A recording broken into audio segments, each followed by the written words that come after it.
इरादे छोड़ देती है, वो वादे छोड़ देती है, दिलों से खेलती है, फिर खिलौने छोड़ देती है। और हुनर क्या खूब है प्यासा को प्यासा मार देने का, हुनर क्या खूब है प्यासे को प्यासा मार देने का, जिसे मरना है उसको पास लाके छोड़ देती है। तालियां कम है, एक बार ढंग से उठाओ, अंकित तक जाए। धन्यवाद आप सबका, बहुत बढ़िया सुन रहे हैं आप लोग इतना सुन रहे हैं कि बिल्कुल समझ लो सिया सुन्नी का भेद ही मिटा दिया है। मुझसे किसी ने पूछा तुम कौन हो, तो मैंने कहा सुन्नी हिंदू।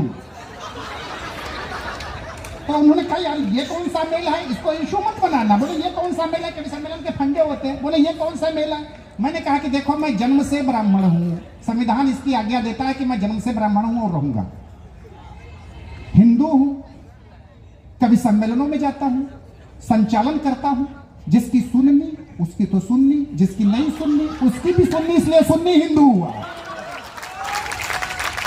नए ढंग हो जाते हैं। तो ये इसलिए मैं आप लोगों के साथ ये खिलवाड़ कर लेता हूं कि आज के लिए कवि सम्मेलनों का फंडा है, लेकिन मैं कभी फंडों पर नहीं जीता। मैं सोचता हूं कि कवि सम्मेलन में कविता का पथ भी उसी तरह बना रहे जितना आवश्यक है, क्योंकि यही वो धरती है जहां से सुधारवादी आंदोलन प्रारंभ हुए थे। अगर कहीं पर कुछ गड़बड़ होती है तो उसका सही करने का जिम्मा भी आपका है। आइए भोपाल से पधारी मीनाक्षी दुबे जी को आमंत्रित करें।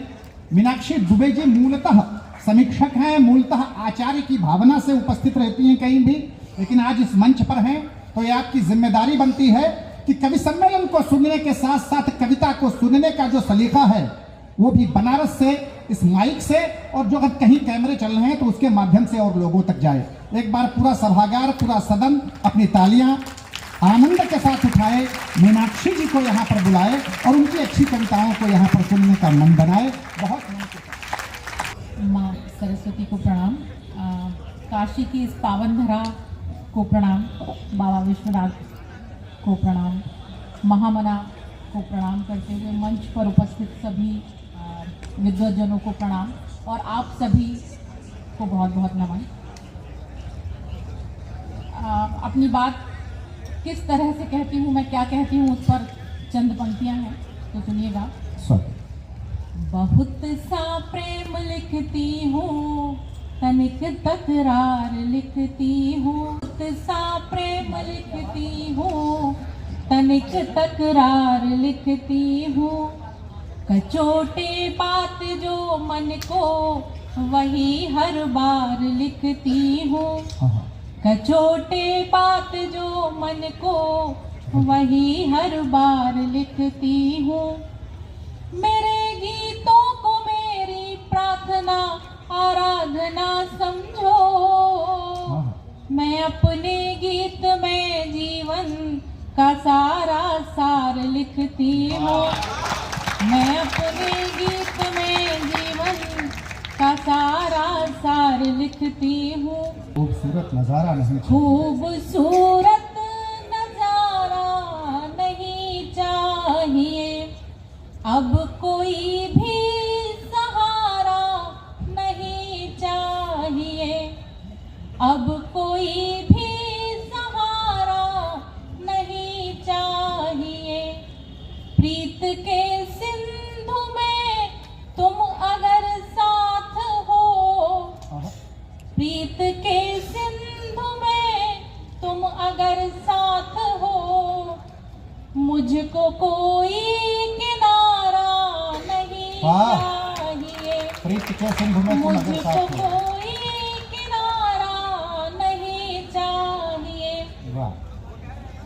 उसी में डूबो। से ख्वाबों में तुम आने जाने लगे, जब से ख्वाबों में तुम आने जाने लगे, कितने अरमान पर फड़फड़ाने लगे, चाहते हो मान तो सम्मान भी करो, अगर चाहते हो मान तो सम्मान भी करो, इज्जत न जो करता उसे इज्जत नहीं मिलती, इज्जत न जो करता उसे इज्जत नहीं मिलती।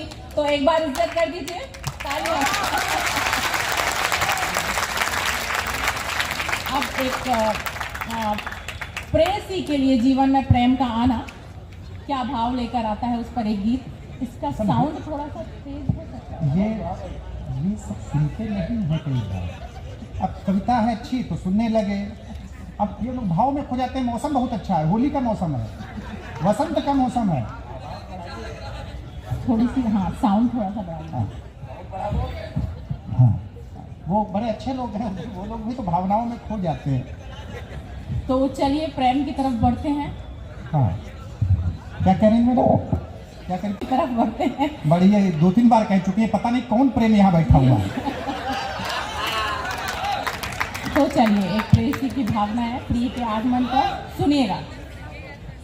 प्रिय तुम्हारे आगमन से, प्रिय तुम्हारे आगमन से धन्य जीवन हो गया। प्रिय तुम्हारे आगमन से धन्य जीवन हो गया। प्रेम की गंगा बही वाराणसी मन हो गया।